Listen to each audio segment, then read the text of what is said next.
আপনাকে আধার কার্ড দেখাক না কেন, যতই আপনাকে অচেনা ব্যক্তি তো আপনি তো কোনোদিন তাকে দেখেননি, চেনেন না, জানেন না, আপনাকে আধার কার্ড দেখালো, যদি বলে আমি অমুক জায়গা থেকে আসি, যদি বলে আমি সরকারি গভর্নমেন্টেতে আসি, তা আপনি বিশ্বাস করবেন। মানে কি, কাকে কান নিয়ে গেল আপনি কাকের পিছনে দৌড়াবেন না, আপনি মাথার পিছনে হাত দিয়ে দেখবেন যে আপনার কানটা আছে কিনা, সাবধান থাকবেন, সতর্ক থাকবেন, আর ঘরের দরজা জানলা বন্ধ রাখবেন। যদি আপনাকে এমন কোনো কিছু বলে, আপনি বলেন না আমি আগে, আপনি প্রমাণ চাবেন। আধার কার্ড দেখা, মুখের কথা বলাতে কিন্তু প্রমাণ হয় না, আর ওইটা সার্টিফিকেট দেখাতেও কিন্তু প্রমাণ হয়, নকলও হয়। একটু সতর্ক রাখবেন। প্রথমে ইস্তেমাল করবে, যাচাই করবে, তারপর বিশ্বাস করবে। 2 নম্বর, যেটা আমি মেয়েদের উদ্দেশ্যে বলবো, রাস্তাঘাটে দিনকাল তো ভালো নয়, রাস্তাঘাটে চলাফেরা করতে গেলে, এখন তো সবার হাতে মোবাইল থাকে, মোবাইলে দেখবেন, মোবাইলের সেটিংসে যাবেন, সেটিংসে গিয়ে দেখবেন একটা ইমার্জেন্সি সোর্স বলে একটা অপশন আছে, বা ইমার্জেন্সি সেফটি বলে একটা অপশন আছে। ওখানে যাবেন, গিয়ে ইমার্জেন্সি কন্ট্যাক্ট নম্বরে যাবেন।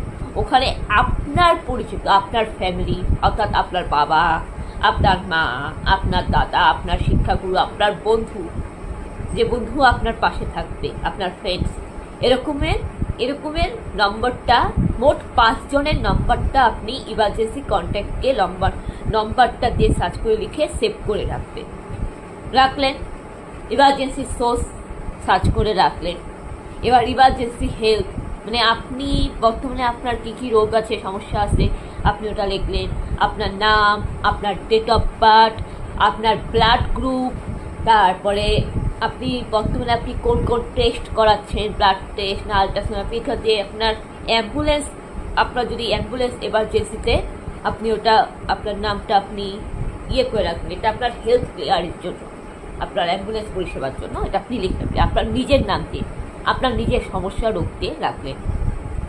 তারপরে আপনি ইমার্জেন্সি সোর্স রাখলেন, আর তার সাথে আপনি কি করবেন, আপনি 100 নম্বর যেটা পুলিশ নম্বর, 100 নম্বর, আর 112 নম্বর যেটা ভারতীয় পুলিশ ইমার্জেন্সি পরিষেবার নম্বরটি আপনি সেভ করে রাখবেন। ওটা আপনার ইমার্জেন্সি সোর্স, আপনি ওটা করে রাখলেন। মোবাইলের লোকেশন সবসময় অন রাখবেন, ঠিক আছে? বাই চান্স মোবাইলের লোকেশনটা আপনি অন রাখলেন, আর প্লে স্টোরে গিয়ে আপনি অ্যাপস ডাউনলোড করবেন, 112 Bharat police emergency police system একটা পরিষেবা আছে, যেখানে ভারতীয় জাতীয় পতাকার রং দিয়ে ওই নম্বরটা আছে 112। আপনি যখন সার্চ করবেন, ওটা প্লে স্টোরটা ডাউনলোড করে রাখবেন। রাস্তায় যদি কোনো বিপদে পড়েন, বা আপনি যদি কোনো সন্দেহভাজন ব্যক্তিকে দেখতে পান, তাহলে ওই অ্যাপসে গিয়ে আপনি ফোন নাম্বার দিয়ে, ডিটেলস দিয়ে, আপনি লোকেশন অন করে কিন্তু আপনি কমপ্লেন করতে পারবেন। সাথে সাথে কিন্তু আপনাকে বাঁচানোর জন্যই কিন্তু নিরাপত্তা রক্ষী চলে আসবে। ওই 112 নম্বরে ওই অ্যাপসে গিয়ে আপনি কিন্তু করতে পারবেন, আপনার লোকেশনটা অন রাখতে হবে।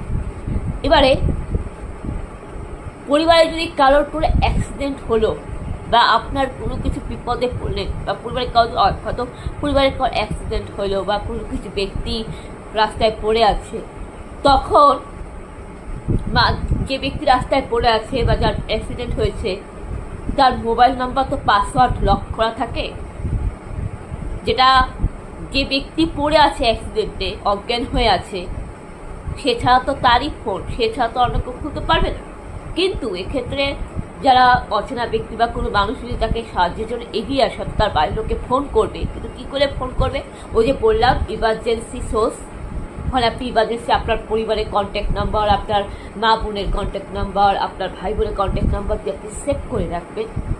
দেখবেন ওই লক অপশনটা, মানে পাসওয়ার্ড খোলা যাচ্ছে না, কিন্তু দেখবেন ইমার্জেন্সি সোর্স থাকবে, মানে লক স্ক্রিনের মধ্যে লকটা তো খোলা যাবে না, পাসওয়ার্ড খোলা যাবে না, কিন্তু ফোনের মধ্যে দেখবেন ইমার্জেন্সি সোর্স থাকবে। ওইখানে ডাইরেক্ট টিপে সে ব্যক্তি আপনার পরিবারের নম্বরটা পেয়ে যাবে, ফোন করতে পারবে। এটা সবার ফোনে আছে, এটা করে রাখবেন। এটা মালবাজার বাসিন্দাদের জন্য বলছি, কারণ মালবাজারে যা নারী নির্যাতনের ঘটনা দেখলাম, মাল হসপিটালে একটা মহিলাকে শ্লীলতাহানি করা হয়েছে, আবার 13 নম্বর ওয়ার্ডে নাকি একটা বউকে মারধর করা হয়েছে, শ্লীলতাহানি করা হয়েছে একজন দোকানে ব্যবসায়ীর বিরুদ্ধে। সেই হিসাবে বলছি, মালবাজার নারীদের সুরক্ষার জন্য বলছি, এটা করে রাখবে। লোকেশন চালু রাখবে, 112 নম্বর চালু রাখবেন। আর তার সাথে যেখানে যাবেন ছুরি কাঁচি নিজের প্রোটেকশনের জন্য, পেপার স্প্রে, এগুলো সাথে রাখবেন। আর এখন তো মেয়েদের তো প্রশিক্ষণ আছে, ক্যারাটে, লাঠি খেলা প্রশিক্ষণ, এগুলো শিক্ষাবেন, এগুলো দরকার আছে। আর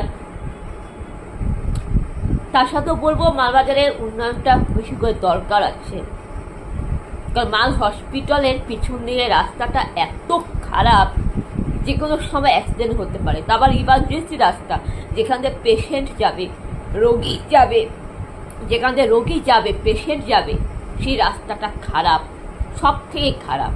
এখনো অবধি নাকি সেই রাস্তাটা মেরামত করা হয়নি। মাল হসপিটালের রাস্তার কথা বলছি, পিছন দিকে ওই রাস্তা দিয়ে আমি আর বাবা টোটো করে যাচ্ছিলাম, আমার কোমরে ব্যথা ধরে গেছে।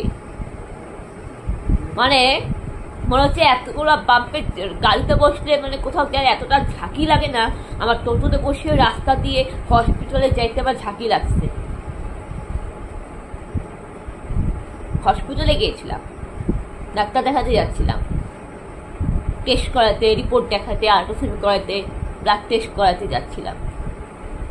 এই তো এই মে মাসেরই ঘটনা, মে মাসের 15 তারিখ 16 তারিখ এইসব ঘটনা। যাচ্ছিলাম ডাক্তার দেখাতে, ব্লাড টেস্ট করাতে, হঠাৎ করে দেখি সেই রাস্তাটা যখন ঢুকলাম, হসপিটাল রাস্তাটা এত ঝাঁকি যে ওখানে সুস্থ মানুষও অসুস্থ হয়ে যাবে ঝাঁকিতে, মাথা ঘুরে যাবে, মাথা ব্যথা হয়ে যাবে। রাস্তাটা ঠিক করা দরকার আমাদের সকল নাগরিক উদ্দেশ্যে, সকল নাগরিক মিলে আমরা কিন্তু আমাদের একটাই দাবি যে আমাদের মালবাজারের হসপিটালের রাস্তাটা যেন ঠিক হয়, মেরামত করা হয়। এক্ষেত্রে আমি মাল পৌরসভা আর মাল পুলিশ প্রশাসনকে অনুরোধ করব যেন মালবাজারের রাস্তাটা যেন একটু ঠিকঠাক করা। হসপিটালের রাস্তা তো রোগী যাবে, রোগীদের রাস্তা। আর স্কুল, সুভাষিনী স্কুলের পিছন দিকে যেন ছাত্রছাত্রীদেরও অসুবিধা হয়, ছাত্রছাত্রীরা পরীক্ষা দিতে যাবে, মাধ্যমিক পরীক্ষা দিতে যাবে, উচ্চ মাধ্যমিক পরীক্ষা দিতে যাবে, সেই রাস্তাটা, স্কুলের পিছনের রাস্তাটা, অর্থাৎ যে রাস্তাগুলো ইমার্জেন্সি জরুরি, স্কুল, হসপিটাল,